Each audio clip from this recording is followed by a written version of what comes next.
Today we're going to talk about healing.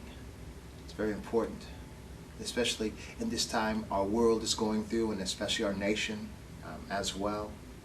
So many people becoming sick, passing away, this COVID issue affecting some of our older people, people that are already, sick, dealing with issues, health issues.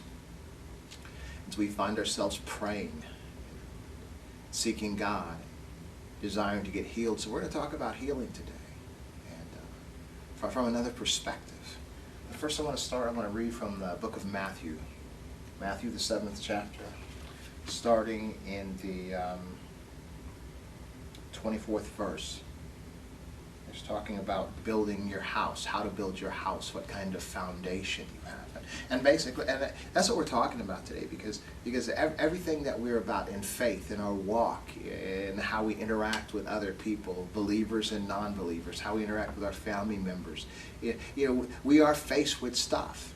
In this nation especially, we're well aware we've been faced with a lot of stuff from the social realm, political realm, ethnic issues, all kinds of stuff. And now this COVID thing. A lot of things going on in this nation, and we can be angry. And one thing I want to share with you, and that's from a medical perspective, is that a lot of our illnesses, often we have illnesses that come upon us because of our negative mindsets, because of our anger, because of our worry, angst and all. As well as difficult sometimes for us to become well because of the negative emotions that we are dealing with. And so that's why it's very important for us, especially as believers, to have a foundation, a good solid foundation, because we'll not be moved by things so much. And a positive attitude will help in attaining the outcomes that we're looking for, particularly in our health and all. So we turn to the book again of Matthew, the 7th chapter, starting in the 24th verse. This is Jesus speaking. Therefore, whosoever hears these sayings of mine and does them, I will liken him to a wise man which built his house upon the rock. And the rain descended, and the floods came, and the winds blew and beat upon the house, and it fell not, for it was founded upon a rock. And everyone that hears these sayings of mine and does them shall be likened, and does them not, shall be likened unto a foolish man, which built his house upon the sand. And the rain descended, and the floods came, and the winds blew, and beat upon the house, and it fell. And great was the fall of it.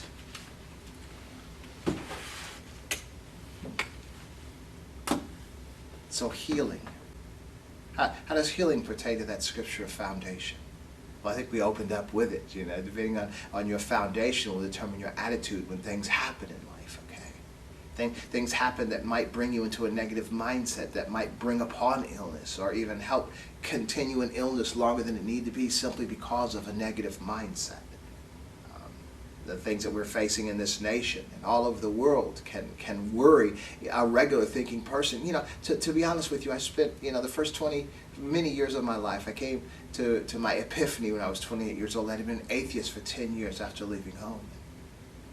And as much as I enjoyed my life and was out there in the world doing the things that I was doing, in retrospect, it was a very destructive lifestyle. And it was not the place I was supposed to be. And although I was believing I was having a good time and enjoying myself, I was always in the middle of stuff, in the middle of mess, in the middle of confusion, and in the midst of life unraveling, simply because I didn't realize that important facet, of my life that was missing was a foundation, and that foundation is, to me, is in God. Okay, and it helps. It helps because when your foundation is set properly, you have a strength. I know there's no alcohol, or drugs. These things. I know the religions and liberal. I'm a liberal minister, a progressive minister, and I don't believe like the old church. You're going to hell if you drink a beer and all. But when I had my epiphany, when I had my revelation of God, automatically I decided to embrace God, and the only understanding I knew of God was the church that I had been raised in. So immediately I adopted all the rules and regulations of that church. And then in my walk, my eyes began to open, and I began to realize which things were just simply the traditions of men, which things were not really required according to Scripture, but that were good for me. You know, as Paul says in Scripture, you know, all things, you know, you may have license to do all things, but all things are not good for you to do, okay? So immediately when I came back, I stopped all those things, you know, that I was doing, the smoking, the drinking, you know, the going out, the hanging out, all those things. And so then later on in my Christian walk, I began to understand that those things were not sins, you know, or sins that would send you to hell or anything like that. But still, I had already given them up, and there was no reason to redo this. I know as many believers are drinking alcohol, many believers are smoking weed, you know, many believers are, you know, using foul language and, you know, doing anything that they want to do. And I understand the concept of grace and being covered by grace.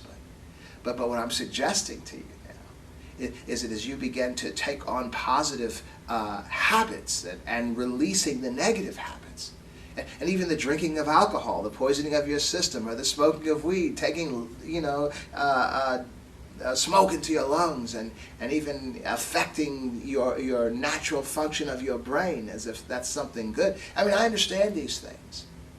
But the reality is that when I cleaned up my act of those things that aren't necessarily sin, it was a great benefit to my life.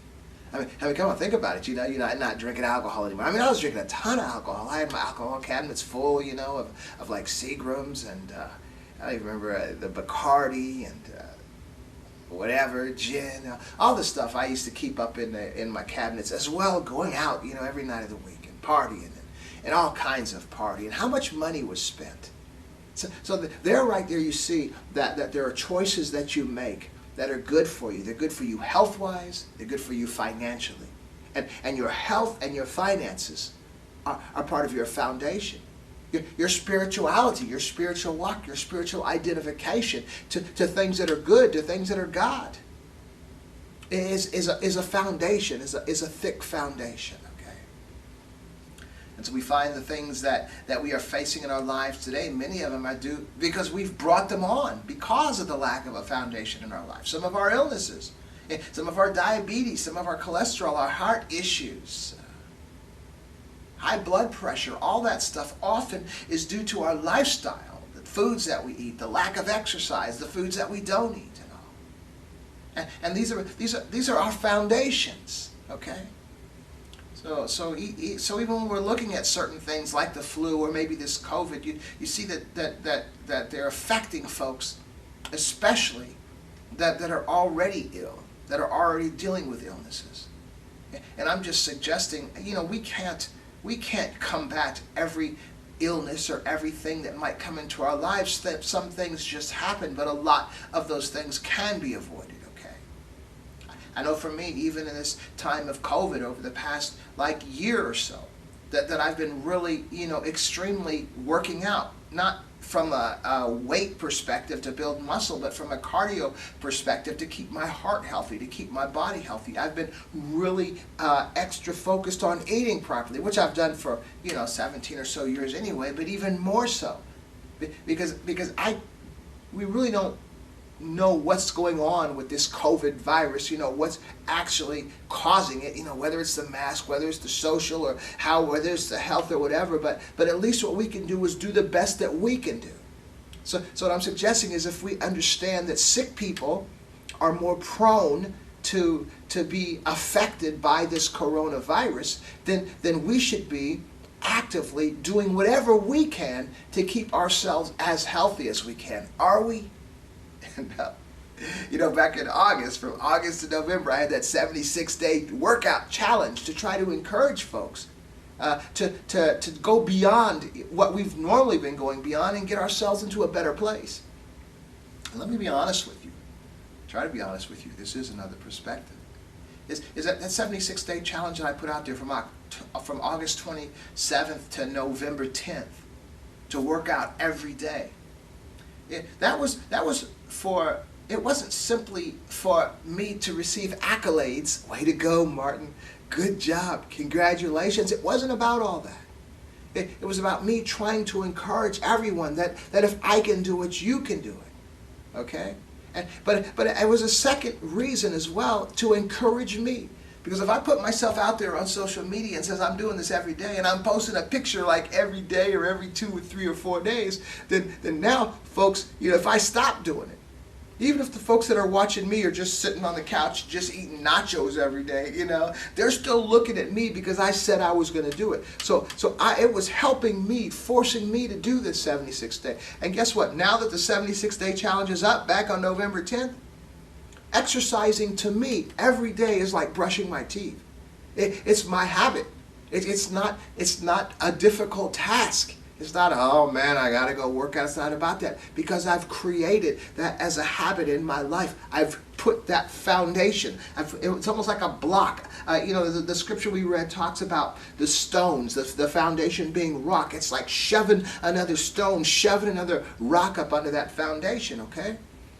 And so I've already, I don't smoke cigarettes like I used to, 2.5 packs a day. That's another rock in the foundation. I don't drink alcohol. That's another rock. I don't do weed. That's another foundation. I don't go out. I don't do all that stuff. I try to pray. I try to stay spiritually minded. That's another rock. That's another foundation. Actively begin to, we may not start off with a good foundation, But we can kind of jack up that house a little bit, with a little jack and start shoving rocks up under there. And that's what this is about. I think this is no better time because it is, pretty much the beginning of the year to even start now. I don't mean turn over a new leaf.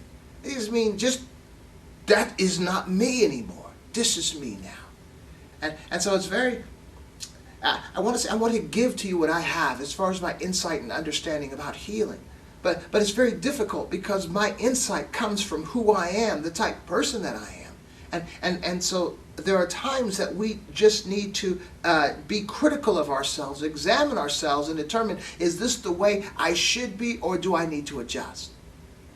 My family's always laughing at me because I'm always about doing something, having a project, another project, an idea, a book. I'm working on my 7th book right now. Come on, why do you, because I'm trying to keep my mind sharp. Now I'm 62 years old. And so I'm always thinking, I'm not in school anymore. That MBA was as far as I'm done with school, but I'm not done with learning. So every aspect of our life, never be satisfied. Always be trying to make yourself better, whether it's spiritually, whether it's physically, whether it's from knowledge, insight, and understanding. These are the foundations. These are the foundations that keep us well, mentally, financially, emotionally, spiritually. So when things do come, we won't be devastated.